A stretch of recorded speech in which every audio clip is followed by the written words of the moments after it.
মেয়েটিকে স্পাই হিসেবে ট্রেনিং দিয়ে পাঠানো হয় যুবরাজকে ফাঁসানোর জন্য। কিন্তু মেয়েটি জানতো না যে তার ভালোবাসার মানুষ কেবল তাকে এই কাজের জন্যই ব্যবহার করছে। সব সত্যি চোখের সামনে আসার পর মেয়েটি কিভাবে বদলা নেবে, সেই নিয়েই আজকের পুনর্জন্ম প্রতিশোধের একটা ড্রামা এক্সপ্লেন করব। তাহলে চলো শুরু করা যাক। আর শুরু করার আগে তোমরা কিন্তু সাবস্ক্রাইব করতে একদম ভুলো না। যাওয়ার প্রথম দৃশ্যে আমরা আমাদের প্রধান চরিত্র এলসাকে দেখতে পাই, এবং আমরা দেখতে পাই যে এলসা তখন তার সন্তানের জন্ম দিচ্ছিল। এবং সেখানে আমরা এলসার এক দাসী পিওনিকেও দেখতে পাই। পিওনি এলসার সন্তানকে তার কাছে নিয়ে আসে এবং তাকে কংগ্রাচুলেশনস জানিয়ে বলে যে আপনি মা হয়েছে। এবার তখনই তো সেখানে এলসার স্বামী নোয়া আসে, এবং এলসা বলে ওঠে যে নোয়া দেখো, আমাদের সন্তান জন্ম নিয়েছে, তুমি বলো যে ওর কি নাম রাখতে চাও। কিন্তু তখনই নোয়ার দুজন লোক সেখানে আসে এবং তারা এলসার হাত শিকল দিয়ে বেঁধে দেয়। নোয়া বলে ওঠে যে এলসা, সব কিছু আমাদের মধ্যে শেষ হয়ে গেছে, এবার তোমার এই পৃথিবী থেকে বিদায় নেওয়ার সময় এসেছে। এবার এলসা তো বলতে থাকে যে তুমি কি বলছো, আমি তোমার জন্য একজন স্পাই হয়ে যুবরাজকে বিয়ে করেছি, তাকে আমি ফাঁসিয়ে তোমার জন্য সিংহাসন নেওয়ার ব্যবস্থা করে দিয়েছি, আমি তোমার সন্তানের জন্ম দিয়েছি, আর তুমি এখন বলছো যে আমার বিদায় নেওয়ার সময় এসেছে। এবার নোয়া তো তখনই বলে যে বোকা মেয়ে, আমি কেবলমাত্র এই দিনটারই অপেক্ষা করছিলাম যেদিন আমি সিংহাসনে বসতে পারবো, এবং আমি ঠিক করেই রেখেছিলাম যে তোমাকে আমি কিভাবে রাস্তা থেকে সরাবো। তুমি আমার চড়াইয়ের পথে কেবলমাত্র একটা সিঁড়ির ধাপ ছিলে। এবার নোয়া তো তখনই সেই দাসীটিকে বলে যে বাচ্চাটিকে মেরে ফেলার জন্য। এলসা বলে ওঠে যে পিওনি, তুমি এমনটা করতে পারো না। এবং পিওনি বলে যে আমার কিছুই করার নেই, আমাকে তো যুবরাজের আদেশ মানতেই হবে।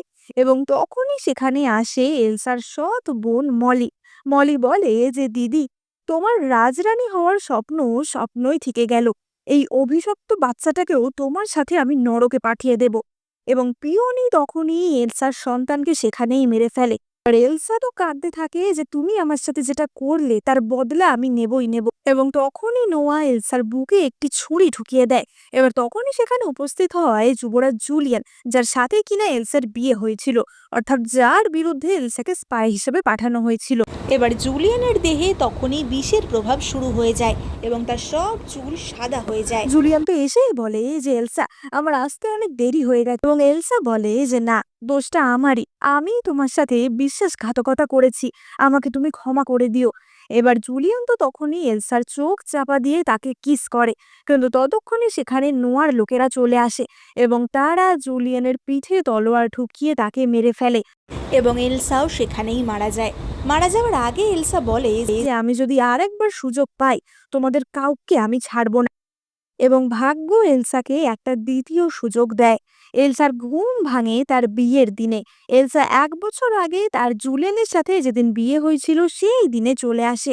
এবার এলসা তো সঙ্গে সঙ্গে উঠে দেখে যে জুলিয়ান সেই ঘরে ঢুকেছে, এবং এলসা গিয়ে জুলিয়ানকে জড়িয়ে ধরে। এলসা বলে ওঠে যে তুমি এখনো বেঁচে আছো।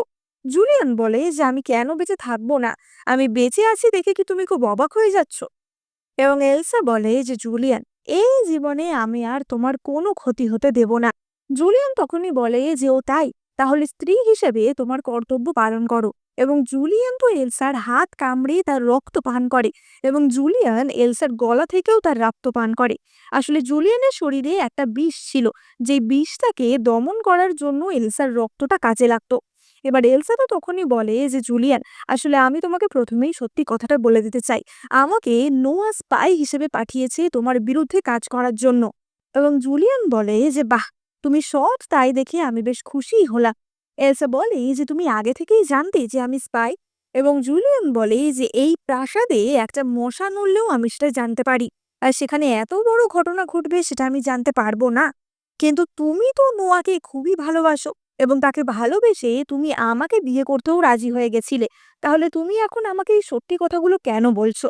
এবং এলসা বলে যে হ্যাঁ, আমি নোয়াকে ভালোবেসেছিলাম, এটা ঠিকই, কিন্তু আমি জানি যে ও কতটা অ্যাম্বিশাস, এবং ও নিজের লক্ষ্যে পৌঁছানোর জন্য কাউকেই ছাড়বে না। এমনকি আমাকে দিয়ে ওর কাজ হয়ে গেলে ও আমাকেও মেরে ফেলবে। আমি জানি যে ও তোমাকেও বন্দি করবে বা তোমাকেও মেরে ফেলতে পারে। আমি তোমাকে সাহায্য করব নোয়াকে খতম করার জন্য। এবার এই কথা শুনে জুলিয়ান বলে যে তুমি আমাকে আগে থেকে এই কথাগুলো বলছো যাতে আমি তোমাকে অন্ধের মতো বিশ্বাস করতে পারি, তাই তো? এবং এলসা বলে যে না, সেরকমটা না, আমি তোমার কাছে প্রমাণ করে দেব যে আমি তোমার প্রতি লয়াল। এবং এলসা জুলিয়ানকে কিস করে। এবার পরের দিন সকালে এলসা তো নোয়ার সাথে দেখা করতে যায়, কারণ সে তো নোয়ার স্পাই হয়ে জুলিয়ানের কাছে এসেছিল। এবং নোয়ার সাথে তাকে তো এই অভিনয়টা করে যেতে হবে যে সে নোয়ার হয়েই কাজ করছে। এবার নোয়া তো এলসাকে বলে যে এলসা, সত্যিই তুমি আমার ভীষণই কাজের একজন লোক। আমি রাজা হলেই সবার আগে তোমাকে বিয়ে করব। এই বলে নোয়া এলসাকে একটা বিশেষ শিশি দেয় এবং বলে যে এটা তুমি জুলিয়ানের খাবারের মধ্যে মিশিয়ে দেবে, তারপর বাকিটা আমি সামলে নেব। এবার এলসা তো তখনই মনে মনে ভাবে যে গত জন্মেও আমি নোয়ার কথা শুনে এই এক কাজই করেছিলাম, এবং তখন নোয়া জুলিয়ানকে মহারাজের উপপত্নী কেটির সাথে ফাঁসিয়ে দিয়েছে। কিন্তু এইবার আমি আর জুলিয়ানের সাথে কোনো রকম অন্যায় হতে দেব না। এই বলে এলসা তো নোয়ার থেকে সেই বিশেষ শিশিটা নিয়ে নেয় এবং বলে যে ঠিক আছে, তুমি যা বলছো আমি সেই রকমই কাজ করব। নোয়া মনে মনে ভাবে যে আচ্ছা, এলসাকে কি একটু অন্যরকম লাগলো। আমার মনে হয় ওর সাথে আমাকে আর একটু ভালোভাবে সুইটলি মেলামেশা করতে হবে। যতই হোক ও একটা মেয়ে, ওর তো একটু অ্যাটেনশন লাগবে। এবার অপরদিকে আমরা লুফেংকে দেখতে পাই, যে কিনা জুলিয়ানের একজন গার্ড ছিল। এবার লুফেং গিয়ে জুলিয়ানের কাছে খবর দেয় যে এলসা নোয়ার সাথে দেখা করতে গেছিল, কিন্তু তারা কি কথা বলেছে সেটা লুফেং শুনতে পায়নি। এবার অপরদিকে আমরা এলসাকে দেখি যে আবার ফিরে আসছিল, এবং তখনই তার মলির সাথে দেখা হয়, অর্থাৎ যে কিনা আসলে এলসার সৎ বোন ছিল। এবং আমরা দেখেছিলাম যে আগের জন্মে মলিই কিন্তু নোয়ার রানী হয়েছিল। এবার মলি তো বলে ওঠে যে এলসা, তুমি যুবরাজকে বিয়ে করেছো বলে তোমার কি অ্যাটিটিউড বেড়ে গেছে? তুমি আমাকে দেখিয়ে কোনো রকম সম্বোধন করলে না কেন? এবং এলসা বলে যে আমি হচ্ছি যুবরানী, আমাদের মধ্যে আমি তোমার থেকে র্যাঙ্কের দিক থেকে বড়, সুতরাং তোমার আমাকে সম্মান জানানো উচিত ছিল। এবার মলি তো বলে ওঠে যে তুমি যুবরানী হও আর যাই হও না কেন, ডিউক চ্যাং এর আসল মেয়ে এবং বৈধ সন্তান তো আমি, তুমি কেবলমাত্র ওর একজন উপপত্নীর মেয়ে। এবং মলি এই কথাটা একটু বাজে সেন্সেই বলেছিল। এবার এলসা তো সঙ্গে সঙ্গে মলিকে ঠাস করে এক চড় মারে। ততক্ষণে নোয়াও সেখানে এসে গেছিল। মলি নোয়ার কাছে নালিশ করতে থাকে যে দেখো না, ও আমাকে বুলি করছে, আমাকে নিয়ে আজে বাজে কথা বলছে। এলসা বলে যে নোয়া, তোমার মলিকে তুমি কিন্তু সাবধানে রেখো, আমার সাথে যেন কোনো রকমের পাকামি না করে। এবং নোয়া তো মলিকেই বলে যে এলসার কাছে ক্ষমা চাও। ফলে মলি এলসার কাছে ক্ষমা চাইতে বাধ্য হয়। আসলে মলি এবং নোয়ার মধ্যে এঙ্গেজমেন্ট হয়ে গেছিল এবং তাদের ভবিষ্যতে বিয়ে হওয়ার কথা ছিল।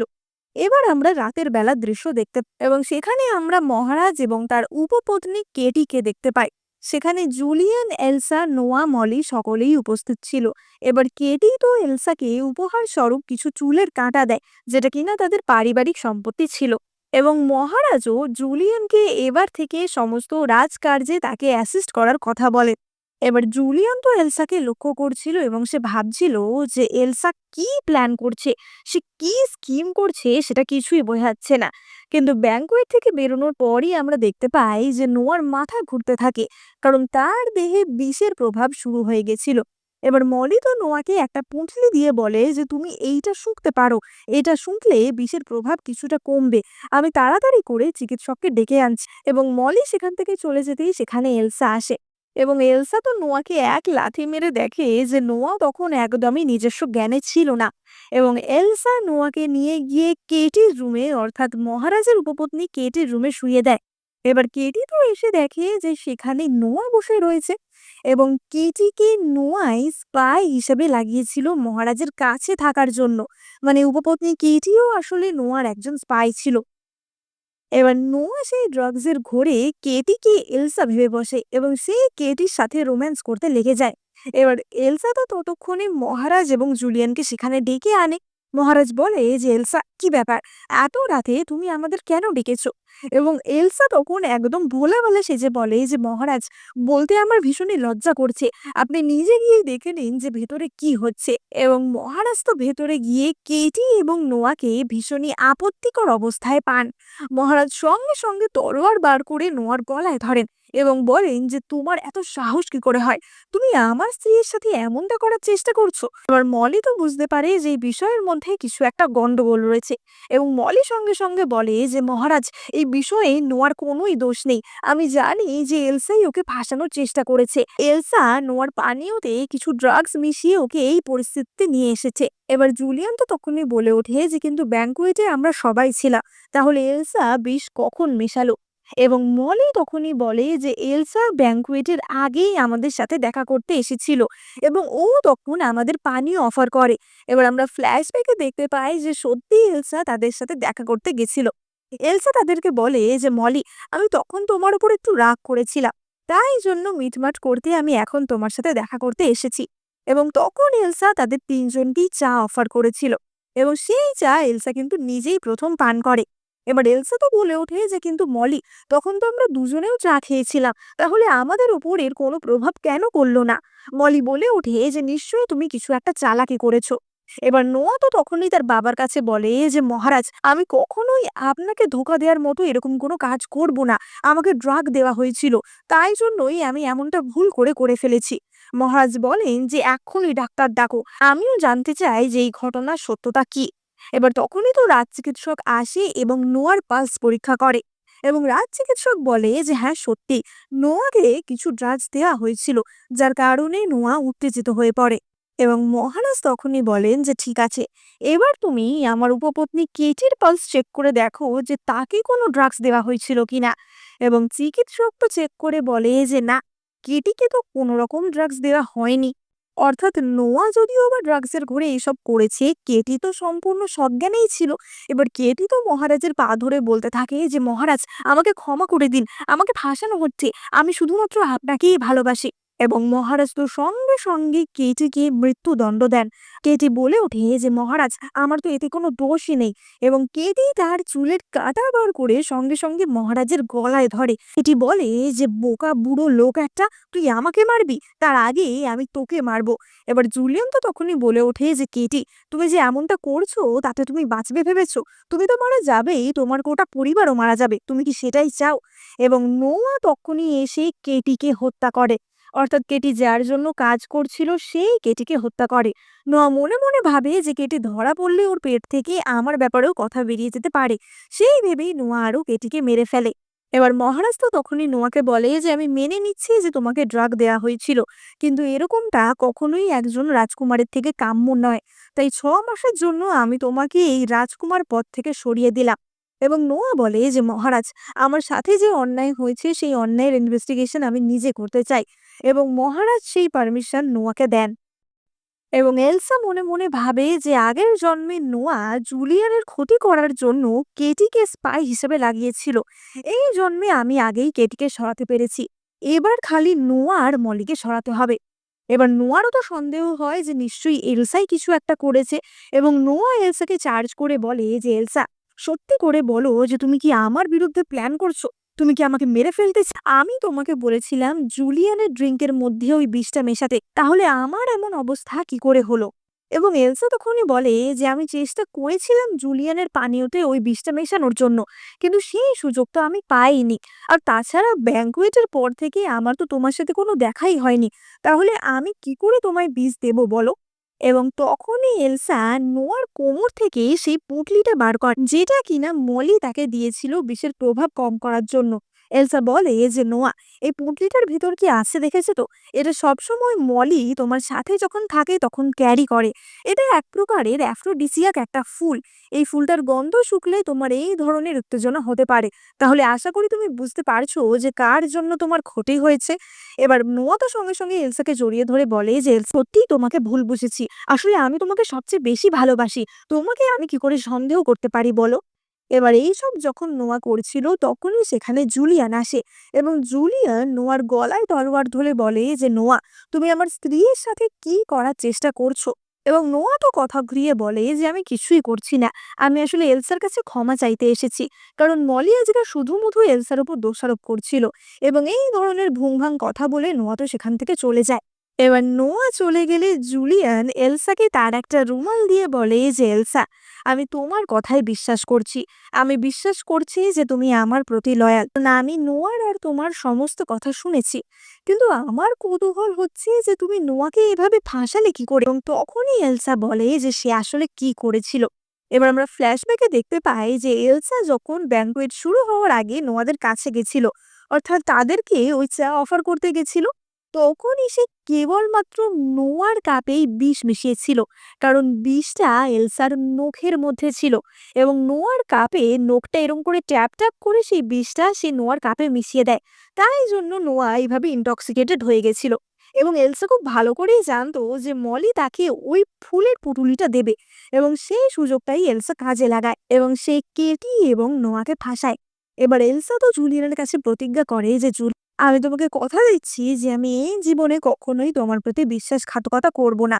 এবার অপরদিকে আমরা নোয়াকে দেখতে পাই যে তো মলির উপর গিয়ে রাগারাগি করে এবং সে ওই পুটুলিটা দেখিয়ে বলে যে তুমি কি পাগল, তুমি কি বোকা, তুমি এটা আমার উপর দিয়ে আমাকে আরো ফাঁসানোর চেষ্টা করছিলে, তোমার জন্য তো আরেকটু হলে আমি মরেই যেতাম। মলি বলে ওঠে যে নোয়া, আসলে আমি তোমাকে খুবই ভালোবাসি, তাই আমি চাই তুমি সবসময় আমার থাকো, তাই আমি এমনটা করে ফেলেছি, আমি আর কখনো এমন করব না। নোয়া তো বলে ওঠে যে শুধু শুধু তোমার এই বোকামির জন্য কেটি মারা গেল, আর ওর পুরো পরিবারকেও এখন মরতে হবে। এবার মলি বলে যে তুমি কোনো চিন্তা করো না, আমার বাবা ডিউক চিয়াংকে বলে আমি তোমার আর আমার তাড়াতাড়ি বিয়ের ব্যবস্থা করছি, তারপর আমাদের সমস্ত সৈন্যবাহিনী তো তোমার হয়ে যাবে আর তুমি সহজেই রাজা হতে পারবে। এবং এই কথা শুনে নোয়া তো মলিকে জড়িয়ে ধরে এবং বলে যে মলি, আমি যখন রাজা হব আমি তোমাকেই আমার রাজরানী করে রাখবো। মানে নোয়া এই কথা ইলসা, মলি এবং আরো কতজনকে যে বলতো তার কোনো ঠিক নেই। এবার অপরদিকে আমরা জুলিয়ানকে দেখতে পাই। জুলিয়ান তো মনে মনে ভাবছিল যে এলসা, সত্যি তুমি আমার জন্য একদম পারফেক্ট, এই জীবনে আমি কেবলমাত্র তোমাকেই ভালোবাসবো। কিন্তু তখনই জুলিয়ানের প্রচন্ড কাশি শুরু হয় এবং তার কাশির মধ্যে দিয়ে রক্ত উঠতে শুরু করে। সেটা মাসের 15 তারিখ ছিল, তাই জন্যই জুলিয়ানের দেহে তার বিষের প্রভাব শুরু হয়। তার চোখ লাল হয়ে যায় এবং তার চুল সাদা হয়ে যায়। জুলিয়ানের দেহে কোল্ড পয়জন বলে একটা পয়জনের প্রভাব ছিল, তাই জন্যই প্রতি মাসে এমনটা হতো। এবার ততক্ষণে তো এলসাও সেখানে চলে আসে এবং জুলিয়ান এলসার দেহ থেকে রক্ত পান করে নিজের সেই কোল্ড পয়জনকে শান্ত করে। এবার পরের দিন সকালে এলসা বলে যে সেই দিন তার বিয়ের পর আবার বাবার বাড়িতে যাওয়ার দিন, অর্থাৎ বলা যায় যে দিরাগমনের দিন। এবং জুলিয়ান বলে যে আমিও তোমার সাথে যাব। এবং এলসা তখনই মনে মনে ভাবে যে এটাই আমার সুযোগ, এই সুযোগে আমি আমার মায়ের ন্যায় বিচারের ব্যবস্থা করব। এবার এলসা তো তার বাবার বাড়ি অর্থাৎ ডিউক চ্যানের বাড়িতে আসে এবং জুলিয়ান বলে যে আমি কিছুটা দূরেই আছি, যদি কোনো বিপদ হয় আমাকে সঙ্গে সঙ্গে খবর পাঠিও। এবার এলসা তো তার বাড়ির কাছে আসতেই একটি দাসী ছুটে আসে এবং সে এলসাকে জান যে ডিউক চ্যানের প্রধান পত্নী অর্থাৎ মলির মা ফ্লোরেন্স, সে এলসার মাকে মারছে, তাকে অত্যাচার করছে এবং এরকম অবস্থায় এলসার মা মারাও যেতে পারে। এবার এই কথা শুনে এলসা তো সঙ্গে সঙ্গে সেখানে ছুটে যায় এবং আমরা দেখতে পাই যে মলির মা ফ্লোরেন্স তখন এলসার মাকে একটি চাবুক দিয়ে মারছিল। এবার এলসা তো গিয়ে বলে যে তোমাদের এত সাহস হয় কি করে, আমার মা কি দোষ করেছে যে তোমরা আমার মাকে এইভাবে অত্যাচার করছো। মলি বলে ওঠে যে তোমার মা আমাদের বাড়িতে একটা চাকরের থেকেও নিচু স্থানে রয়েছে এবং আমার মা ফ্লোরেন্স হচ্ছে এই বাড়ির গৃহকর্ত্রী, সুতরাং সে চাইলেই তোমার মাকে শাস্তি দিতেই পারে। এবার আসলে এলসার মা ছিল একজন নিচু স্তরের মহিলা বলা যায়, তাই জন্য তাকে কোনোদিন এই বাড়িতে কোনো রকম সম্মান দেওয়া হয়নি। এবার এলসার মা তো তখনই বলে ওঠে যে এলসা, তুমি এই বাড়িতে আবার কেন এসেছো, তুমি এখন যুবরানী হয়ে গেছো, তোমার উচিত হয়নি এখানে ফিরে আসা। এলসা বলে যে মা, তুমি ভয় পেও না, আমি আর তোমাকে কোনো রকম ভাবে অত্যাচারিত হতে দেব না। এবার মলি তো বলে ওঠে যে এলসা, তুমি ভুলে যেও না এটা কিন্তু মহারাজার বাড়ি না, সুতরাং এখানে তুমি আমাদের ওপর কোনো রকমের জোর-জুলুম করতে পারবে না। কিন্তু এলসা তখনই সেই চাবুক দিয়েই মলিকে এক বাড়ি দেয় এবং সে তো ফ্লোরেন্স এবং মলিকে সেই চাবুক দিয়েই পেটাতে থাকে। এবার ফ্লোরেন্স তো প্রচন্ড চেঁচাতে থাকে যে আমাদের বাঁচাও, এবং তখনই সেখানে এলসার বাবা ডিউক চ্যাং চলে আসে। এবার ডিউক চ্যান তো এলসার মাকেই বলতে থাকে যে বাড়ির গৃহকর্ত্রীকে চাবুক দিয়ে মারা, তোমার মেয়েকে তুমি এমন ভাবে মানুষ করেছো যে এই কাজ করছে। এবং এলসা বলে যে আমার মা 20 বছর ধরে তোমার পরিবারে রয়েছে, কিন্তু একদিনের জন্য সে তোমার স্ত্রীর সম্মান পায়নি। তাকে সবসময় তোমার পত্নী ফ্লোরেন্স অত্যাচার করেছে। তুমি তো আসলে বাবা হওয়ার যোগ্যই না। এবং ডিউক চ্যাং এলসাকে ঠাস করে এক চড় মারে। ডিউক চ্যাং বলে যে তুমি যুবরানী হয়ে গেছো বলে এমন মনে করো না যে আমার সাথে এমন ব্যবহার করবে। তুমি যদি মহারানীও হয়ে যাও তাহলেও আমি তোমাকে উচিত শিক্ষা দেব। এবং এলসা তখনই বলে যে বাবা, তোমার যদি উচিত শিক্ষা দেওয়ার এতই শখ থাকে তাহলে আগে তোমার মলিকে শিক্ষা দেওয়া উচিত। এবার মলি তো বলে ওঠে যে আমি ডিউক চ্যাং এর বৈধ সন্তান, সুতরাং আমি যা খুশি তাই করতে পারি, তুমি এখানে বলার কে? এবং তখনই এলসা বলে যে মলি, তুমি দীর্ঘদিন ধরে আমাদের বাড়ি থেকে বহু টাকা মারছো। তুমি আমাদের চাকর বাকরদের মাইনের টাকা মেরে এতদিন নিজের কাছে সরাচ্ছ।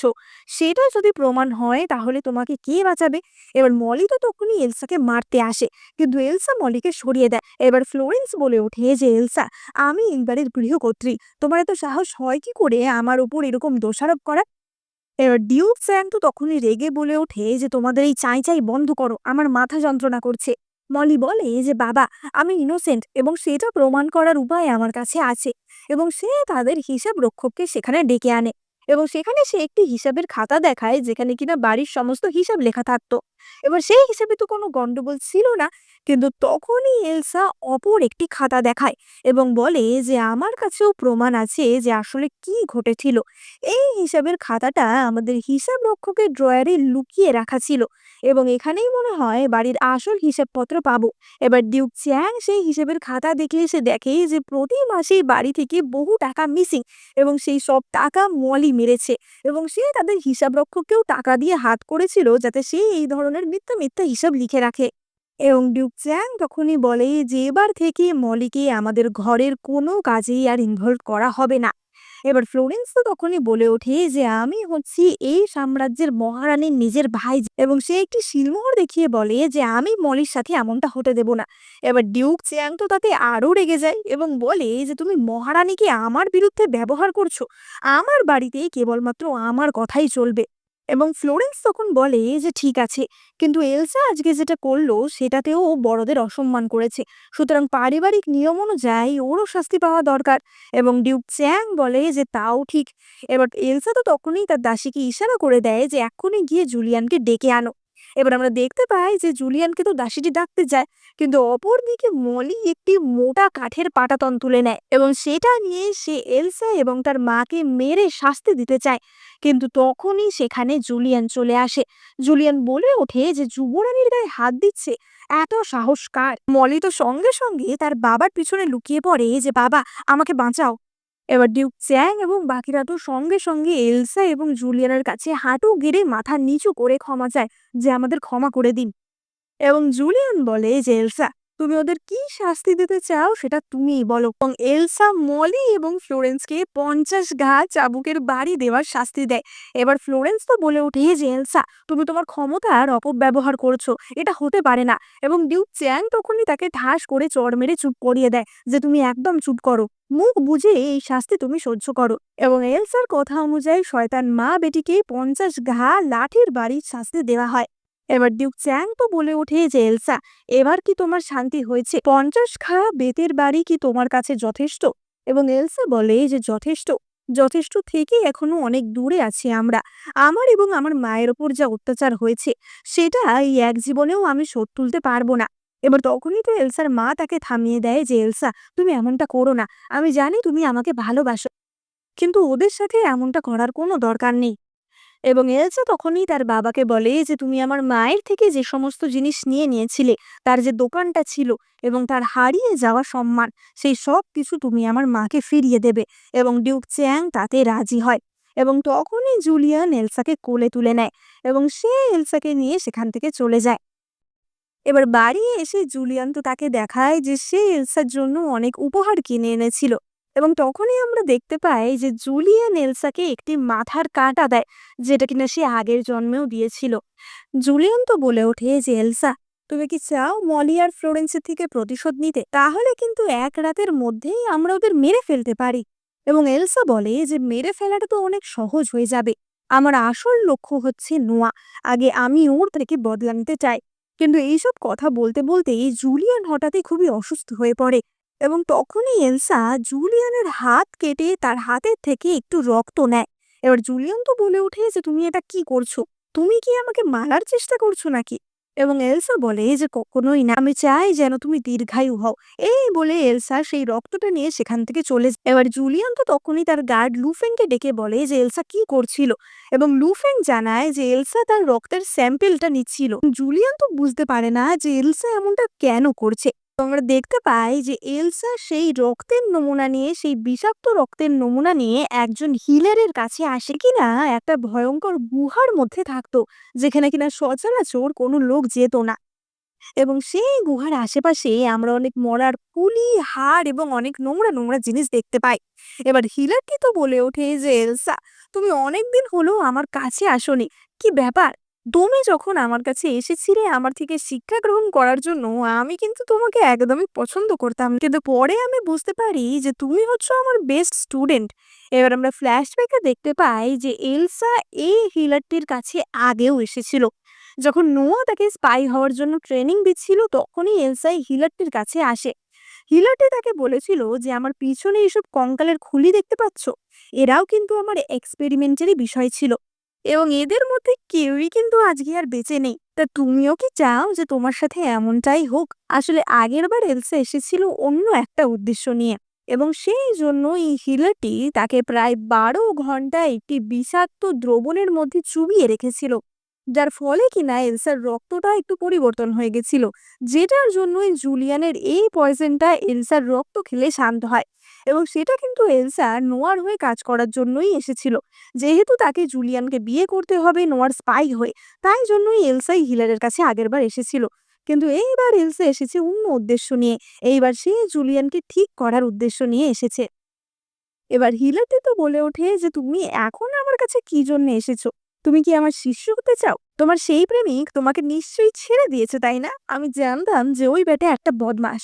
এবার এলসা তো তখনই তাকে জুলিয়ানের রক্ত দেখিয়ে বলে যে তুমি কি বলতে পারবে যে এই রক্তে কোন বিষের ক্রিয়া করা হয়েছে? এবং হিলাটা তো সঙ্গে সঙ্গে বলে দেয় যে এই মানুষটিকে কোল্ড পয়জন দেওয়া হয়েছে, এবং এটা থেকে উদ্ধার পাওয়া খুব একটা সহজ নয়। তোমার রক্তর জন্য সে কিছুদিন হয়তো সার্ভাইভ করতে পারবে, কিন্তু সেটার কোনো পার্মানেন্ট সলিউশন তুমি দিতে পারবে না। এবার এলসা তো বলে ওঠে যে তাহলে আমি কি করব?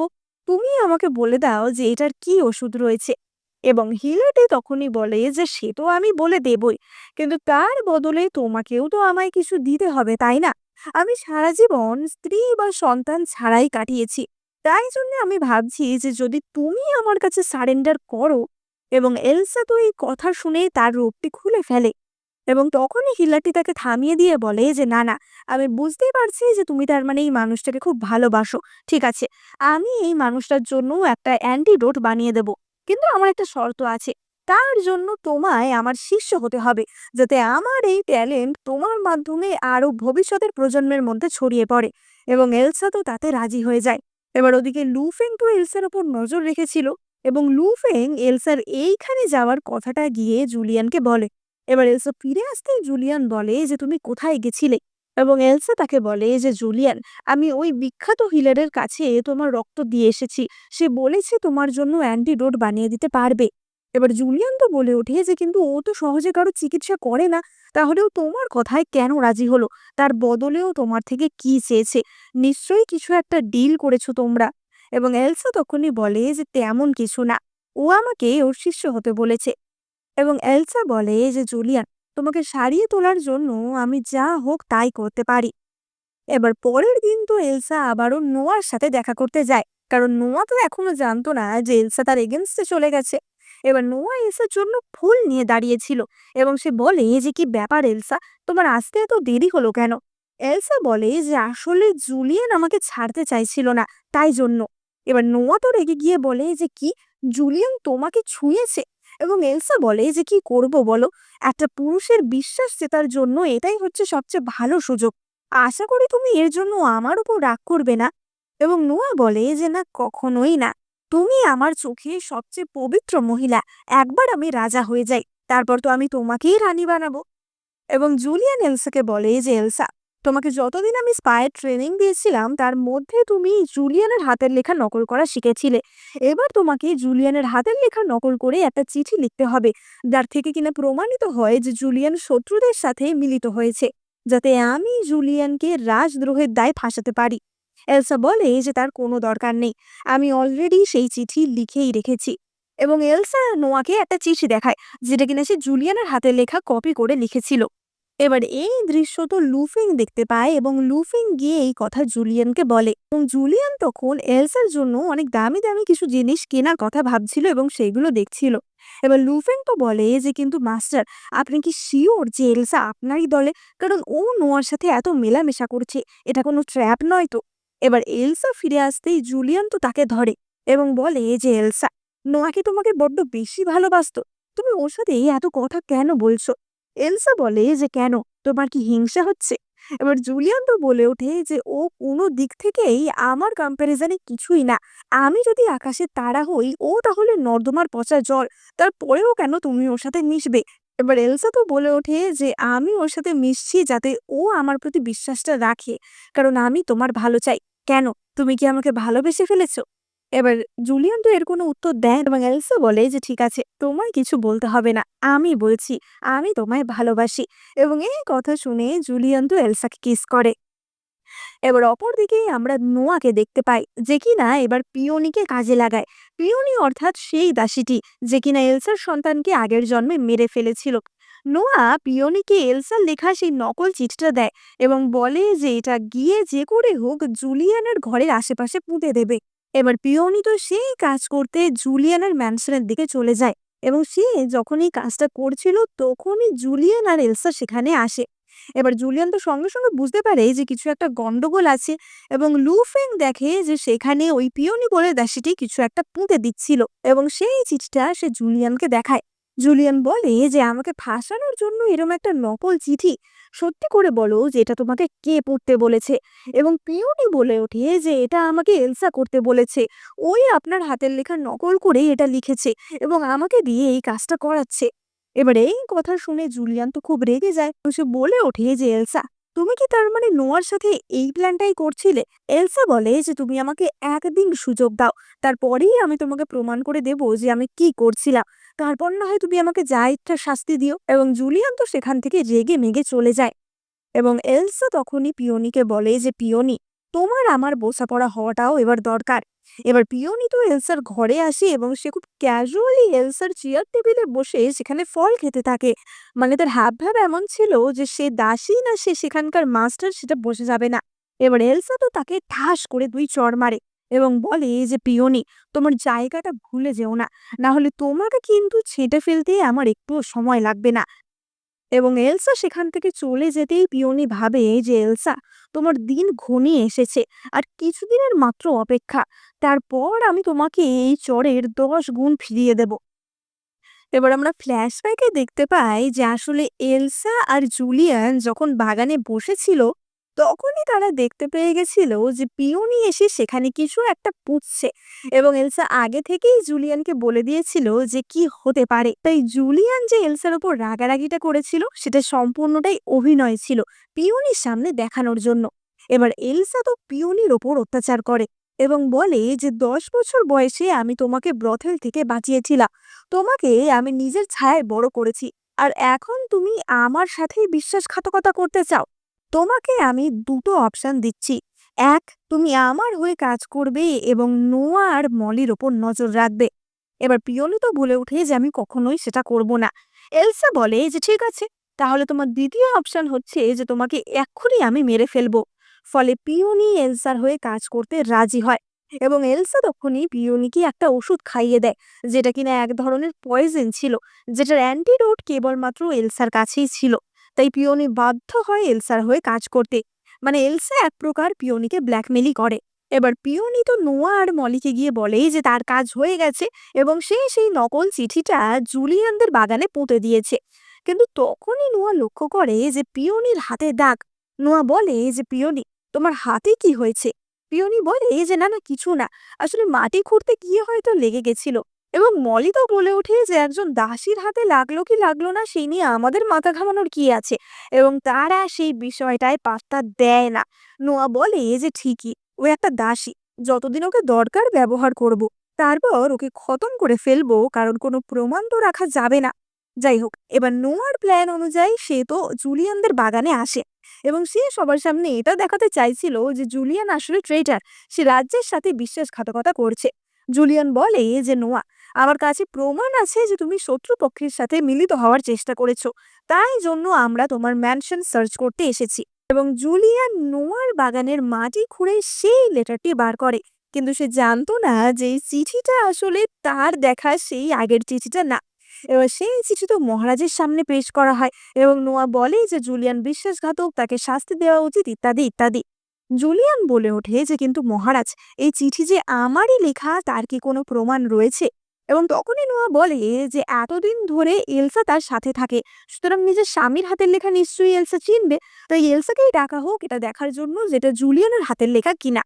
এবার মহারাজ তো তখনই এলসাকে ডেকে পাঠান এবং এলসা সেই চিঠি দেখে বলে যে হ্যাঁ, এটা জুলিয়ানেরই হাতের লেখা।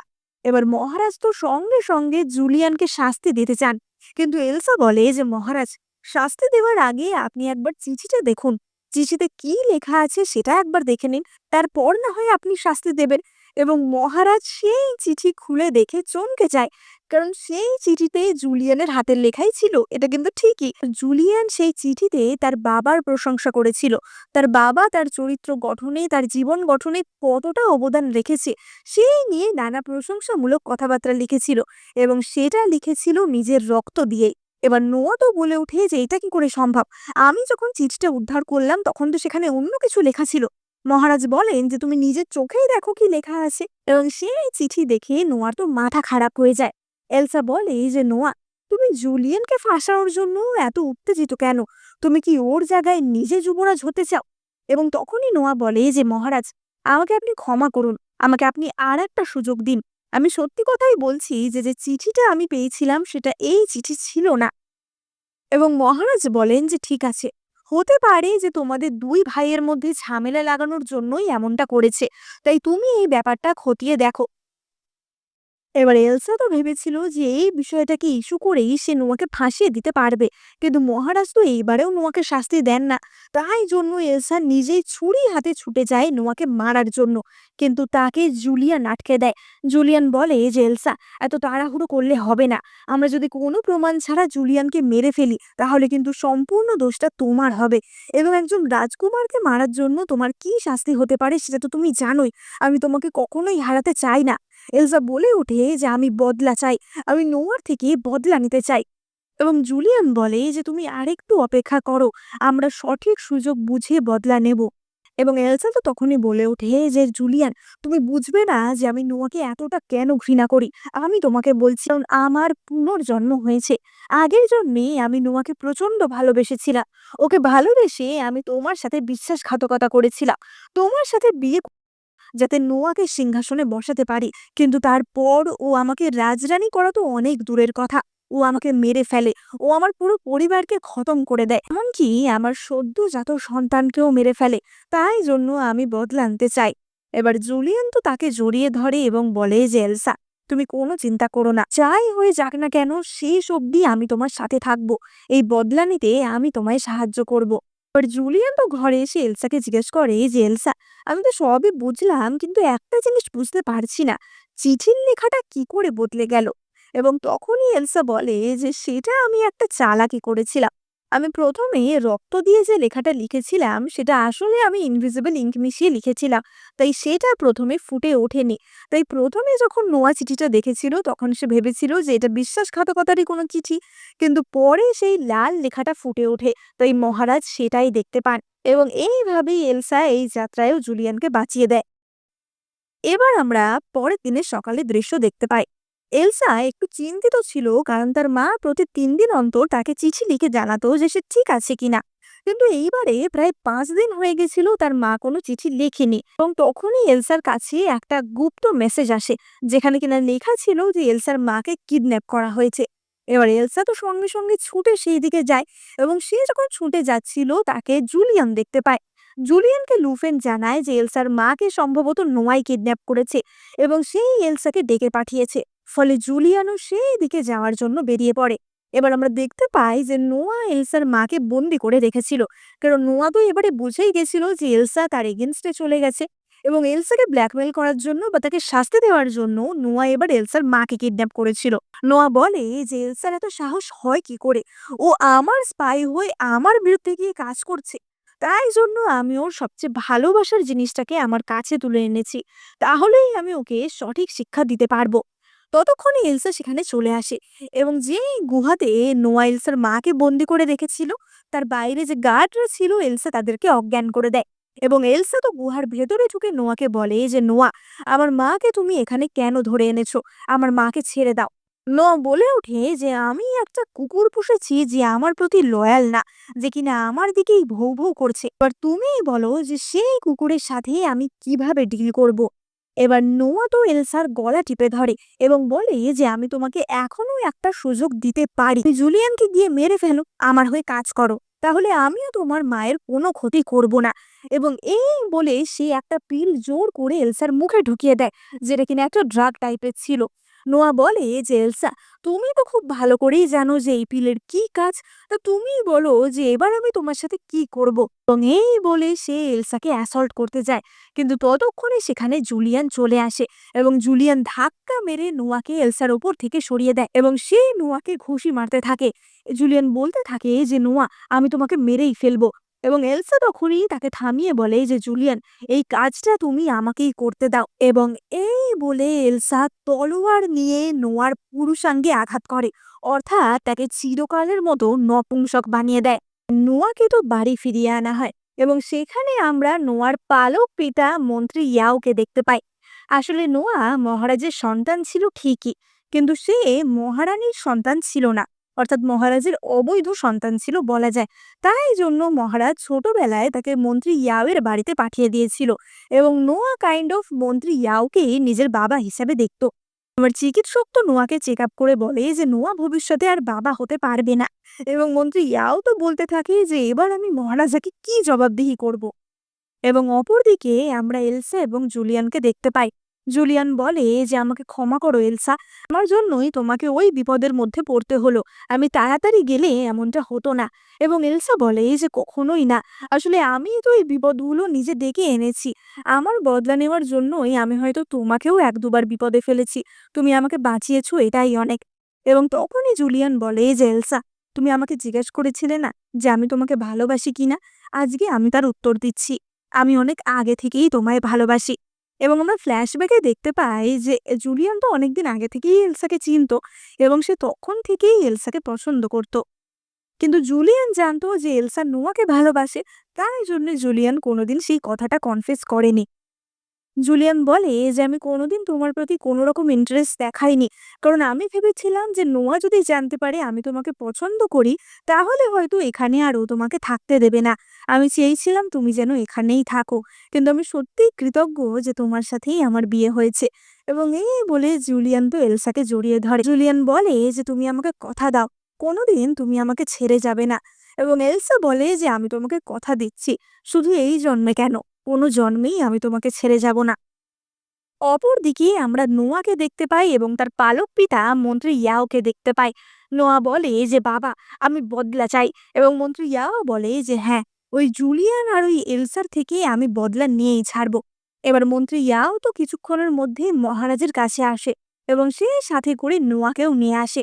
মহারাজ বলেন যে কি হয়েছে, এবং মন্ত্রী ইয়াও বলে যে মহারাজ, জুলিয়ানের অনেকদিন থেকেই নোয়ার ওপর রাগ ছিল, তাই জন্য ও এবং ওর স্ত্রী মিলে নোয়াকে এইভাবে ক্ষতিগ্রস্ত করেছে, যাতে নোয়া কিনা আর কোনোদিন সন্তানের বাবাই হতে পারবে না। আপনি এই অন্যায়ের বিচার করুন। এবার মহারাজ তো প্রচন্ড রেগে যান যে এটা কি করে সম্ভব, এখনই জুলিয়ানকে এখানে ডেকে পাঠাও। মন্ত্রী ইয়াও তো বলতে থাকে যে মহারাজ, আজকে আপনাকে বিচার করতেই হবে, না হলে কিন্তু আমি দেওয়ালে মাথা ঠুকিয়ে নিজের প্রাণ দিয়ে দেব। এবারে মহারাজের কথা মতো জুলিয়ান তো সেখানে আসে এবং তখনই মন্ত্রী ইয়াও বলে ওঠে যে মহারাজ, আজকে জুলিয়ান যেটা করেছে সেটা কিন্তু অত্যন্ত বড় দণ্ডনীয় একটা অপরাধ, সুতরাং ওকে দণ্ড দেওয়া উচিত। জুলিয়ান তখনই বলে যে তাই, তাহলে নোয়া কি করেছে সেটাও আপনি বলুন। আমাদের রাজ্যে কাউকে কিডন্যাপ করা বা কাউকে অ্যাসল্ট করার চেষ্টা করা সেটাও তো দণ্ডনীয় অপরাধ। তাহলে সেটার জন্য আগে নোয়ার শাস্তি হোক। এবার নোয়া তো বলে ওঠে যে দাদা, যাই হয়ে যাক না কেন আমি তো তোমার ভাই বলো। আমি কখনোই তোমার সাথে কোনো রকম কম্পিটিশন করার চেষ্টা করিনি। তারপরেও তুমি এইভাবে কেন আমাকে মেরে ফেলতে চাইছো? এবার মহারাজ তো বলে ওঠে যে জুলিয়ান, তুমি কিন্তু এইবার একটু বেশি বাড়াবাড়ি করে ফেলেছো। জুলিয়ান বলে যে কিন্তু মহারাজ, আমি যদি নিজের স্ত্রীকে প্রোটেক্ট করতে না পারি তাহলে আমি রাজ্যের লোকেদের কিভাবে প্রোটেক্ট করব? এবার ততক্ষণে তো সেখানে এলসাও চলে আসে এবং বলে যে মহারাজ, এই ঘটনার মধ্যে আমি জড়িত আছি। আমি আপনাকে সবটা বলছি যে কি হয়েছিল। আসলে নোয়া আমার মাকে কিডন্যাপ করেছিল এবং ও আমাকে শহরের বাইরে ডেকে নিয়ে গেছিল এই অথিলায়। ও আমাকে বিষ দিয়ে আমার সাথে অসভ্যতা করার চেষ্টা করে, আমার সম্মানহানি করার চেষ্টা করে। তাই আমি সেলফ ডিফেন্সে এমনটা করেছি। এবার তখনই তো সেখানে তাদের ন্যায় মন্ত্রণালয় থেকে একজন লোক চেংমো আসে এবং চেংমো বলে যে মহারাজ, আমার আপনাকে কিছু বলার আছে। এবার মহারাজ তো বলেন যে এর মাঝখানে আবার কি বলার আছে। এবং তখনই চেংমো বলে যে মহারাজ, কিছুদিন আগে ডিউক চ্যাং আমাদের এখানে একটা অভিযোগ করেছিল যে তার স্ত্রীকে কিডন্যাপ করা হয়েছে। সুতরাং এলসা যে কথা বলছে সেগুলো সত্যি। এবং আমরা নোয়ার ঘর থেকে সেই বিষ বা সেই ড্রাগটা পেয়েছি যেটা কিনা ও এলসাকে দিয়েছিল। এবং এলসা তখনই বলে যে মহারাজ, আজকে আমি সত্যি কথাটা আপনাকে বলতেই চাই। আমি আসলে নোয়া ট্রেন করা একজন স্পাই এবং নোয়া আমাকে পাঠিয়েছিল জুলিয়ানের ওপর নজর রাখার জন্য। এবার জুলিয়ান তো তখনই বলে যে এলসা, এত কিছু বলার কি দরকার? এলসা বলে যে না জুলিয়ান, আমি চাই সমস্তটা সত্যি বলে একদম পরিষ্কারভাবে তোমার সাথে থাকতে। এবং এলসা মহারাজকে সবকিছু বলে এবং এলসা মহারাজকে সবকিছু বলে যে কিভাবে নোয়া সেই চিঠিটা তাকে রাখতে বলেছিল এবং সেই কাজ না করার জন্য নোয়া তার মাকে কিডন্যাপ করেছে। এবার নোয়া তো বলে ওঠে যে মহারাজ, আমি এমনটা কিছুই করিনি। এবং তখনই এলসা কিছু চিঠি দেখায়, যে চিঠিগুলো কিনা নোয়া আর তার মধ্যেকার চিঠি ছিল, যেটা থেকে প্রমাণ হয় যে নোয়া সত্যিই এলসাকে কাজে লাগিয়েছিল। এবং মহারাজ তখনই বলে ওঠে যে নোয়া, তুমি আমার সন্তান। আমি তোমাকে ছোটবেলা থেকে নিজের বৈধ সন্তানের মর্যাদা দিতে পারিনি, তাই জন্য আমারই খারাপ লাগতো। তাই আমি চেষ্টা করেছি তোমাকে সব দিক থেকে ভালো রাখার, তোমার সকল ইচ্ছা পূরণ করার। আর সেখানে কিনা তুমি যুবরাজের ক্ষতি করার চেষ্টা করছো। নোয়া তো বলে ওঠে যে বাবা, আসলে তোমার বড় ছেলে তো আমি, তাই না? আমি তো জুলিয়ানের থেকে রাজা হওয়ার জন্য বেশি যোগ্য। কিন্তু কেন? আমার মা একজন ক্রিমিনালের সাথে যুক্ত ছিল বলে তুমি আমাকে জন্মের পর থেকেই আলাদা করে দিলে। কেন? আমি কি সেটা ডিজার্ভ করি? সুতরাং আমার যেটা প্রাপ্য আমি সেটা ছিনিয়ে নেব। এবার নোয়া তো তখনই এলসার কাছে গিয়ে বলে যে এলসা, আমি এতদিন ধরে প্ল্যান করেছিলাম সবকিছু করার, আর তুমি সেটা নষ্ট করে দিলে। আমি তো নরকে যাবই, কিন্তু তোমাকেও সাথে করে নিয়ে যাব। এবং এই বলে সে একটি তলোয়ার বার করে এলসার ওপর হামলা করতে যায়। কিন্তু তখনই জুলিয়ান এলসার সামনে চলে আসে এবং তাকে বাঁচিয়ে নেয়। এবার মহারাজের লোকেরা তো সঙ্গে সঙ্গে নোয়াকে ধরে নেয় এবং মহারাজ তখনই তাকে গৃহবন্দী থাকার আদেশ দেন। এবার মহারাজ তো এলসাকে বলেন যে এলসা, তুমি যেটা করেছো সেটাও কিন্তু একটা গুরুতর অপরাধ। কিন্তু যেহেতু তুমি আমার ছেলের প্রাণ বাঁচিয়েছো, আমাকে সবটা সত্যি বলেছো, তাই আমি এবারের মতো তোমাকে ছেড়ে দিচ্ছি। এবার পরের দিন এলসা আর জুলিয়ান যখন বসেছিল, এলসার বাবার বাড়ি থেকে একজন চাকর ছুটতে ছুটতে আসে এবং সে এলসাকে বলে যে এলসার মাকে খুঁজে পাওয়া যাচ্ছে না। লোকটি বলে যে এলসার মা খুবই খুশি ছিল যে জুলিয়ান আর এলসা একদম সেফ আছে এবং সেই খুশিতেই সে এই লোকটিকে রান্নাবান্নার কাজে সাহায্য করতে বলে। কিন্তু লোকটি তারপর ফিরে এসে দেখে যে এলসার মাকে পাওয়া যাচ্ছে না। এবার জুলিয়ান তো তখনই লুফেনকে বলে যে এক্ষুনি গিয়ে তুমি খোঁজ লাগাও যে কি হয়েছে। এবং লুফেং এসে খবর দেয় যে এলসার মা মারা গেছে। গত রাতে আগুন লেগে এলসার মা মারা গেছে। এবার এলসা তো এই খবর শুনে একদমই পাগল হয়ে যায়। তার মা ছাড়া তাকে ভালোবাসার মতো আর তো কেউই ছিল না।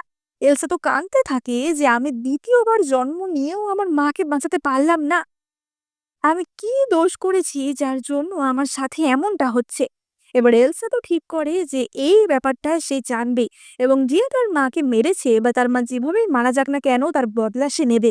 এবার এলসা সর্বপ্রথম পিওনিকে জিজ্ঞাসাবাদ করে যে আমার মায়ের সাথে কি হয়েছিল সেটা ঠিক করে বলো।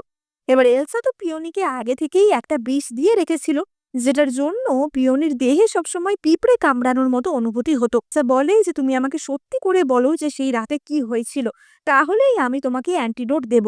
এবার পিওনি তো বলে যে সেই রাতে তার মা বাড়ি ফিরে আসে এবং তার মা খুবই এনার্জেটিক ছিল এবং খুবই হাসি খুশি ছিল এবং রাতের বেলা তার মা প্রে করতে তাদের প্রেয়ার রুমে ঢুকেছিল, কিন্তু তখনই সেখানে আগুন লেগে যায় এবং তার মা মারা যায়। এবার এলসা তো বুঝতে পারে যে নিশ্চয়ই এর মধ্যে ফ্লোরেন্স আর মলির কিছু হাত রয়েছে। এলসা বলে যে ফ্লোরেন্সের কি এমন কোনো গোপন রহস্য আছে যেটা আমি জানি না। এবং তখনই পিওনি বলে যে আসলে ফ্লোরেন্স অনেকদিন ধরে একটা লোকের সাথে সম্পর্কে রয়েছে, অর্থাৎ পরকিয়া করে। সেটা এতদিন এলসা জানতো না। এবার এলসা তো এই খবর নিয়ে পিওনিকে তার অ্যান্টিডোট দিয়ে দেয়। অপরদিকে আমরা ফ্লোরেন্সকে দেখতে পাই এবং সেখানে আমরা তার প্রেমিক অ্যালেক্সকেও দেখতে পাই। অ্যালেক্স তো এসে ফ্লোরেন্সকে জড়িয়ে ধরে। এবার অ্যালেক্স আর ফ্লোরেন্স ছোটবেলার প্রেমিক প্রেমিকা ছিল, কিন্তু ফ্লোরেন্সের বাবা রাজি হয়নি অ্যালেক্সের সাথে তার বিয়ে দিতে। তাই জন্য ফ্লোরেন্সের এই প্রেমিক অ্যালেক্স ফ্লোরেন্সের বাড়ি ঘোড়া চালক হিসেবে চাকরি নিয়েছিল, যাতে সে ফ্লোরেন্সের আশেপাশে থাকতে পারে। মানে কি ডেডিকেশন হলে মানুষ এমনটা করে। যাই হোক, এবার অ্যালেক্স তো ফ্লোরেন্সকে কোলে তুলে নিয়ে বিছানায় চলে যায়। কিন্তু তার পরের দিনই সকালে সেখানে উপস্থিত হয় এলসা এবং এলসা সেখানে নিজের বাবা অর্থাৎ ডিউক চ্যাংকেই এনেছিল। এবার তারা ঢুকেই দেখে যে ফ্লোরেন্সের গলায় কিছু লাল লাল হিকির দাগ এবং এলসা তো বলে ওঠে যে ফ্লোরেন্স, তোমার হঠাৎ কি হলো, তোমার গলায় এসব দাগ কিসের? এবং তখনই নোয়া এবং লুফেং সেখানে অ্যালেক্সকে ধরে নিয়ে আসে। তারা বলে যে এই লোকটা কিছুক্ষণ আগেই ফ্লোরেন্সের ঘর থেকে দৌড়ে পালাচ্ছিল, তাই জন্য আমরা ভাবলাম যে নিশ্চয়ই কিছু একটা গড়বড় রয়েছে, একে ধরে আনি। তখনই অ্যালেক্সের কাছ থেকে ফ্লোরেন্সের একটি ইনারওয়্যার পাওয়া যায়, যেটা থেকে তো প্রমাণ হয়েই যায় যে তাদের মধ্যে কিছু একটা সম্পর্ক রয়েছে। এবার ডিউক চ্যাং তো সঙ্গে সঙ্গে ফ্লোরেন্সকে ঠাস ঠাস করে চড় মারতে থাকে যে তোমার এত সাহস হয় কি করে। ফ্লোরেন্স বলতে থাকে যে তুমি আগে আমার কথা শোনো, আমাকে ফাঁসানো হয়েছে। এই এলসাই চেষ্টা করছে আমার সম্মান হানি করার, ও চেষ্টা করছে আমাকে ফাঁসানোর। এলসা বলে যে কিন্তু ফ্লোরেন্স, আমি তোমার থেকে বদলা কেন নিতে চাইবো? তুমি কি আমার কোনো ক্ষতি করার চেষ্টা করেছো? এবার ফ্লোরেন্স তো বলতে থাকে যে আমি তোমাদের পরিবারে 20 বছর আছি, তোমরা কখনোই আমার সাথে এমনটা করতে পারো না। সে তার স্বামীকে বলতে থাকে যে তুমি কি আমাকে এতটুকু বিশ্বাস করো না? এবং ডিউক চ্যান তো বলে যে প্রত্যেকটা চোর ধরা পড়ার পর এই একই কথা বলে। এবং তখনই এলসা বলে যে বাবা, আমি আসলে খুব ইন্টারেস্টিং একটা গল্প জানি, তুমি কি সেটা শুনতে চাও? এবং সে পিওনিকে সেখানে ডাকে। এলসা বলে যে পিওনি, তুমি আমাকে যা যা বলেছিলে সেগুলো এখানে বলো তো। এবং পিওনি তখনই বলে যে ফ্লোরেন্স আর অ্যালেক্স ছোটবেলার প্রেমিক প্রেমিকা ছিল, কিন্তু ফ্লোরেন্সের বাড়ি থেকে মেনে না নেওয়ার জন্য তাদের বিয়ে হয় না। তাই জন্যই অ্যালেক্স তাদের ঘোড়ার চালক হিসেবে এখানে কাজে যোগ দেয়। এবং পিওনি নিজের চোখেই অনেকবার অ্যালেক্স এবং ফ্লোরেন্সকে মিলিত হতে দেখেছে। এবার ফ্লোরেন্স তো রেগে গিয়ে পিওনিকে ঠাস করে এক চড় মারে এবং বলে যে তোমার এত সাহস কি করে হয়, তুমি মিথ্যে কথা বলছো। পিওনি বলে যে কিন্তু আমি মিথ্যে কথা কেন বলবো, আমি সত্যিই বলছি। এবং ডিউক চ্যান তো ফ্লোরেন্সের গলা টিপে ধরে যে তোমার এত সাহস। এবং তখনই তো অ্যালেক্স গিয়ে ফ্লোরেন্সকে প্রোটেক্ট করে। অ্যালেক্স বলে যে তুমি আমার প্রথম ভালোবাসাকে কেড়ে নিয়েছো, এখন তুমি আমাদের ফাঁসানোর চেষ্টা করছো। এবং ডিউক চ্যাং তখনই রেগে তার তলোয়ার বার করে এবং সে সেখানেই অ্যালেক্সকে হত্যা করে। এবার ফ্লোরেন্স তো অ্যালেক্সের বডি ধরে কাঁদতে থাকে যেটা আমার সাথে কি হলো। এবং চ্যাং তখনই ফ্লোরেন্সকে বন্দি করার কথা বলে এবং ফ্লোরেন্সকে সেখানেই বন্দি করা হয়। এলসা বলে যে বাবা, আমার সন্দেহ হচ্ছে যে ফ্লোরেন্স হয়তো আমার মায়ের মৃত্যুর জন্য দায়ী, তাই তুমি ফ্লোরেন্সকে আমার কাছে হ্যান্ডওভার করে দাও। এবং জুলিয়ানো বলে যে সে এই দায়িত্ব নিচ্ছে এবং তার বাবা তাতে রাজি হয়ে যায়। এবার এলসা ফ্লোরেন্সকে একটি ঘরে বন্দি করে জিজ্ঞাসাবাদ করে।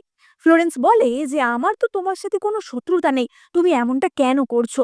এবং এলসা তখনই বলে যে শত্রুতা নেই, সত্যি তুমি আমাকে হাসালে।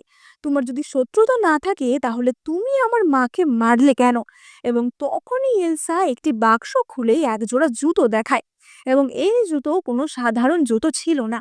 এবার আমরা ফ্ল্যাশব্যাকে দেখতে পাই যে তার মা যেখানে মারা গেছিল, অর্থাৎ এলসার মা যেখানে আগুনে জ্বলে গেছিল, এলসা সেই জায়গাটায় গেছিল।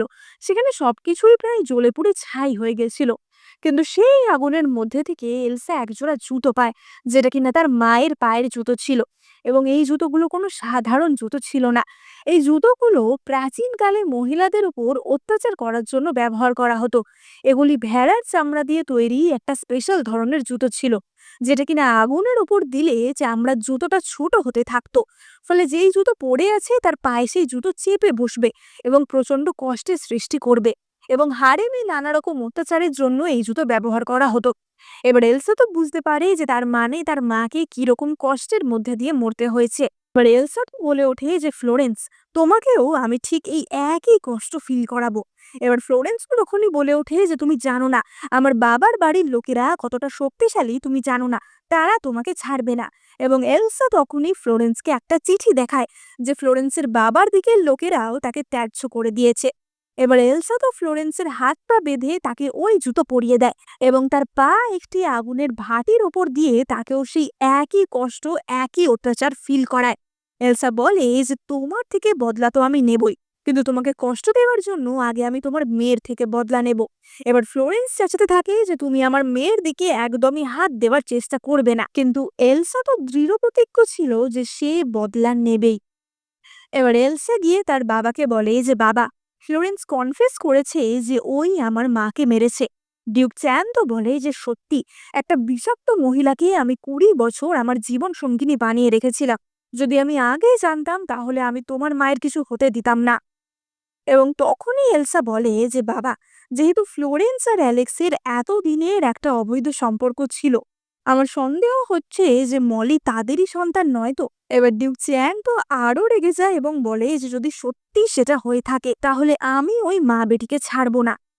এবার মলিকে তো সেখানে ডাকা হয় এবং তার সাথে ডিউক চ্যাং এর ব্লাড টেস্ট করা হয় এবং দেখা যায় যে মলি সত্যি তার অবৈধ সন্তান, অর্থাৎ মলি অ্যালেক্সেরই সন্তান ছিল। এবার মলিও তো এই ঘটনায় প্রচন্ড চমকে যায় এবং সে বলে ওঠে যে মা, তুমি এতদিন আমার থেকে সত্যিটা লুকিয়েছিলে, তাহলে কি আমি ডিউকের সন্তান নই? এবং ফ্লোরেন্স তো বলে ওঠে যে না, তুমি আসলে অ্যালেক্সের সন্তান, কিন্তু যাই হয়ে যাক না কেন আমি তো তোমার মা। মলি তো অত্যন্ত শকড হয়ে সেখান থেকে ছুটে বেরিয়ে যায়। এবার ডিউক চ্যাং তো সঙ্গে সঙ্গে বলে যে ফ্লোরেন্স, তোমার মধ্যে যদি এতটুকু মনুষ্যত্ব বেঁচে থাকে তাহলে তুমি এক্ষুনি নান হয়ে একটা কোনো টেম্পেলে চলে যাও এবং সেখানে গিয়ে নিজের এই সমস্ত ভুলের জন্য প্রায়শ্চিত্ত করো। এবং ফ্লোরেন্সকে তো ন্যাড়া করে সেই টেম্পেলে পাঠিয়ে দেওয়া হয়। অপরদিকে ডিউক চ্যাংও তো মলিকে নিজের ত্যায্য কন্যা করে দেয় এবং তাকে বাড়ি থেকে বার করে দেয়। এবার মলি তো এলসার উপর প্রচন্ড রেগে যায় এবং সে এলসাকে অ্যাটাক করতে যায়, কিন্তু এলসা উল্টে তার হাত মুচকে দেয় এবং তাকে অজ্ঞান করে দেয়। এবার এলসা তো মলিকে বন্দি করে নেয় এবং এলসা মলিকে একটা শিলমোহর দেখায়, যেটা কিনা সে ওই পুড়ে যাওয়া জায়গা থেকেই পাওয়া গেছিল। এলসা বলে যে মলি, এবার সত্যি করে বলো যে তুমি এই কাজের সাথে কিভাবে যুক্ত ছিলে। মলি বলে যে এলসা, তুমি তো সবটা জেনেই গেছো, তাহলে আর নাটক করছো কেন? হ্যাঁ, আমি তোমার মাকে মেরেছি, আমি আর আমার মা মিলেই তোমার মাকে মেরেছি, যা করেছি আমি বেশ করেছি। এবার এলসা তো প্রচন্ড রেগে যায় এবং সেখানেই মলিকে গলা টিপে মেরে ফেলে। এলসা বলে যে রক্তের বদলা রক্ত দিয়েই নিতে হয়। এবার এই খবর নোয়ার কাছে পৌঁছায় যে মলি মারা গেছে এবং এখন ডিউক চ্যাং এর বৈধ সন্তান এলসা এবং ফ্লোরেন্সকেও নান হিসাবে টেম্পেলে পাঠিয়ে দেওয়া হয়েছে। তো তখনই বলে ওঠে যে আমাদের এলসাকে সরাতে হবে, এই এলসার চালাকের জন্যই আমরা জুলিয়ানকে হাত করতে পারছি না। জুলিয়ানের সবচেয়ে বড় সাহায্য হচ্ছে এই এলসা, তাই আগে ওকে খতম করতে হবে। এবং নোয়া মন্ত্রী ইয়াও এর সাথে কানে কানে কিছু কথা বলে এবং মন্ত্রী ইয়াও বলে যে এবার তো এলসা আর জুলিয়ান কেউই বাঁচবে না। এবার অপরদিকে আমরা এলসা এবং জুলিয়ানকে দেখতে পাই এবং আমরা সেই হিলারটিকে দেখতে পাই যার কাছে এলসা গেছিল। হিলারটি জুলিয়ানের জন্য একটি অ্যান্টিডোট বানিয়ে এনেছিল। এবার জুলিয়ান তো সেই অ্যান্টিডোট গ্রহণ করে। হিলারটি বলে যে এই অ্যান্টিডোটও হচ্ছে এক রকমের বিষ, কারণ ওর দেহে যে বিষ আছে সেটা একমাত্র বিষ দিয়েই কাটানো যেতে পারে, অর্থাৎ বিষে বিষে বিষক্ষয় হলে তবেই কাজ দেবে। এবার জুলিয়ান সেটা খাওয়ার সঙ্গে সঙ্গেই অজ্ঞান হয়ে পড়ে যায় এবং সে তো অত্যন্ত অসুস্থ হয়ে বিছানায় পড়েছিল। আমরা দেখতে পাই যে তার সব চুলও সাদা হয়ে গেছিল এবং এলসা সর্বক্ষণ তার মাথার কাছেই বসেছিল। এবার হঠাৎ করেই জুলিয়ানের জ্ঞান ফেরে এবং তার চোখ সম্পূর্ণ লাল হয়ে গেছিল। সে পুরোই একটা বিস্টের মতো বিহেভ করছিল এবং সে তো এসে এলসারই গলা টিপে ধরে। জুলিয়ান বলে ওঠে যে এলসা, তুমি আমার চোখের সামনে থেকে চলে যাও, না হলে আমি তোমার কোনো ক্ষতি করে ফেলতে পারি। এলসা তো বলে যে আমি কখনোই যাব না এবং জুলিয়ান তখন নিজেই সেই ঘর থেকে বেরিয়ে যায়।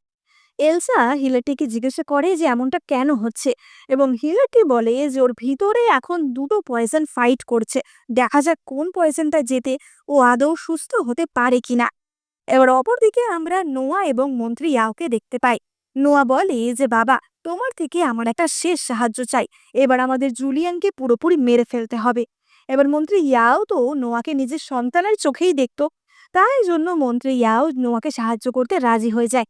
এবার পরের দিনই আমরা দেখতে পাই যে শহরের বহু দিক থেকে বহু মানুষের রক্তশূন্য মৃতদেহ পাওয়া যায়, এবং সেটার ইনভেস্টিগেশন করছিল জাস্টিস মিনিস্টার চেংমো, অর্থাৎ যাকে আমরা আগেও দেখেছিলাম। এবং সবাই সন্দেহ করে যে কোনো একটি ফক্স ডিমন এই কাজটি করছে, অর্থাৎ লোকের রক্ত শুষে নিচ্ছে। এবং আমরা সবাই জানি যে জুলিয়ানেরও এরকমই একটা অসুখ ছিল। এবার চেংমো তো এই কথা মহারাজের কাছে রিপোর্ট করে। মহারাজ বলে যে কিন্তু জুলিয়ানের তো ছোটবেলা থেকে এই অসুখ, ও তো কখনোই এমনটা করেনি, তাহলে হঠাৎ করে ও ফক্স ডিমনে কি করে রূপান্তরিত হবে। এবং তখনই মন্ত্রী ইয়াও সেখানে আসে। মন্ত্রী ইয়াও বলে যে মহারাজ, দেশের মানুষজনকে বাঁচাতে গেলে আমাদের জুলিয়ানকে মৃত্যুদণ্ড দিতেই হবে। আমাদের লোকের সামনে দেখাতে হবে যে আমরা সেই ডিমনকে ধরতে পেরেছি, তাহলে তো লোকজনের রাজব্যবস্থা থেকে ভরসা উঠে যাবে। এবার মহারাজ তো বুঝতে পারে না যে এটা কি হচ্ছে, এবং মহারাজ বলে যে ঠিক আছে, আগে জুলিয়ানের জ্ঞান ফিরুক, তারপর দেখা যাবে যে কি করব। এবার জুলিয়ানকে তো অলরেডি জেলে বন্দি করেই রাখা হয়েছিল, কারণ জুলিয়ান যে সেই রাতে বেরিয়ে গেছিল, তারপর তাকে অচৈতন্য অবস্থায় শহরের একধারে পাওয়া গেছিল। সেখান থেকেই তাকে ধরে এনে জেলে বন্দি করা হয়েছিল, কারণ সন্দেহ করা হচ্ছিল যে এই মৃত্যুগুলোর পিছনে সেই আছে। এবার জেলে তো সেখানে এলসা তার সাথে দেখা করতে যায়। জুলিয়ান বলে যে এলসা, আগের দিন রাতে আমার ওই রূপ দেখে তুমি ভয় পেয়ে যাওনি তো? তুমি আমাকে ঘৃণা করবে না তো? এবং এলসা বলে যে কখনোই না, ওই রূপেও তোমাকে ইকুয়ালি হ্যান্ডসাম লাগছিল। এবং এই কথা বলে এলসা তাকে কিস করে, কিন্তু এলসার ঠোঁটে তখন অজ্ঞান করার ওষুধ লাগানো ছিল, ফলে কিস করাতেই জুলিয়ান অজ্ঞান হয়ে যায়। আসলে এটা এলসার প্ল্যানেরই একটা অংশ ছিল। আর কিছুক্ষণের মধ্যেই জেলের সেই ঘরেতে মন্ত্রী ইয়াও আসে, এবং মন্ত্রী ইয়াও তো সেখানে পড়ে থাকা জুলিয়ানকে মারতে যায়। কিন্তু তখনই সেখানে জুলিয়ানের জায়গায় আমরা দেখতে পাই লুফেনকে, এবং লুফেন তো তার তলোয়ার নিয়ে উঠে পড়ে এবং ইয়াওয়ের থেকে নিজেকে বাঁচিয়ে নেয়। এবং সেখানে এলসা মহারাজকে নিয়ে আসে। এবার মহারাজের সামনে এলসা তো দেখিয়ে দেয় যে ইয়াও কিভাবে জুলিয়ানকে মারার চেষ্টা করছে। এবার মহারাজ তো বলে ওঠে যে এলসা আমাকে অনেকদিন ধরেই বলছিল যে কোনো এক মন্ত্রী জুলিয়ানের বিরুদ্ধে প্লটিং করছে, কিন্তু সেটা যে তুমি সেটা তো আমি বুঝতে পারিনি, তুমি এমনটা কেন করলে? এবার ইয়াও তো তখনও বলতে থাকে যে আমি আমাদের সাম্রাজ্যের ভালোর জন্যই করেছি। রাজকুমার একজন ব্লাড সাকিং ডিমন, তাকে শেষ করতে পারলেই আমাদের রাজ্যের ভালো হবে। এবং এলসা বলে যে তুমি তোমার চালাকি এসব বড় বড় কথা দিয়ে ঢাকার চেষ্টা করো না। এই লোকগুলির মৃত্যুর সাথে রাজকুমারের কোনো সম্পর্ক নেই। এবং এলসার লোকেরা তখনই একটি লোককে ধরে নিয়ে আসে, যার চুল কিনা একদমই জুলিয়ানের মতো সাদা ছিল, এবং সে জুলিয়ানের ছদ্মবেশ ধরেছিল। আসলে এই লোকটিকে নোয়া এবং মন্ত্রী ইয়াও কাজে লাগিয়েছিল, যাতে সে শহরের সব জায়গায় ঘুরে লোকের মনে এমনই ধারণা প্রতিষ্ঠা করে যে জুলিয়ানই এই সমস্ত হত্যাকাণ্ডগুলি ঘটাচ্ছে। এবার মহারাজ তো বলে ওঠেন যে তুমি সত্যি করে বলো যে এই কাজ করতে তোমাকে কে বাধ্য করেছে, না হলে আমি কিন্তু তোমাকে হাজার টুকরো করে কেটে ফেলবো। এবং সেই লোকটি স্বীকার করে যে নোয়া এবং মন্ত্রী ইয়াওই এর সাথে যুক্ত রয়েছে, তারাই তাকে জুলিয়ানের ছদ্মবেশ ধরে এই কাজটি করতে বলেছে। এবার মন্ত্রী ইয়াও তো তখনও নোয়াকে বাঁচানোর চেষ্টা করে যে মহারাজ, এটা কেবলমাত্র আমার একার কাজ, এর মধ্যে নোয়া কোনোভাবেই জড়িত না। কিন্তু মহারাজ ততদিনে বুঝেই গেছিল যে নোয়া আসলে কত বড় একটা শয়তান, এবং মহারাজ নোয়াকে মৃত্যুদণ্ড দেন। ফলে নোয়াকে বিষ খেয়ে নিজেকে শেষ করতে হয়, এবং মহারাজ মন্ত্রী ইয়াওকেও মৃত্যুদণ্ড দেন। এবং এলসা যাদের থেকে বদলা নেবে ভেবেছিল, তাদের প্রত্যেকের থেকেই বদলা নিতে সক্ষম হয়, এবং এলসা শেষ অবধি জুলিয়ানকেও বাঁচাতে পারে। এবং এই জন্মে তারা হাসি খুশি ভাবে সুন্দরভাবে সংসার করে এবং রাজ্য শাসন করে। এবং এখানেই আমাদের এই পুনর্জন্মের রিভেঞ্জ কাহিনী শেষ হয়। তো তোমাদের এই ড্রামাটা কেমন লাগলো এটা কিন্তু অবশ্যই কমেন্ট করে জানিও। আর এর পরের দিন তোমরা কি ড্রামা দেখতে চাও সেটা কিন্তু জানাতে ভুলো না। এই চ্যানেলে আমি তোমাদের জন্য অনেক চাইনিজ ড্রামা এক্সপ্লেন করে থাকি, তাই তোমরা চটপট লাইক শেয়ার সাবস্ক্রাইব করে দিও। সাবস্ক্রাইব করে নোটিফিকেশন বাটনটা অন করতে কিন্তু একদম ভুলো না। দেখা হবে পরের ভিডিওতে।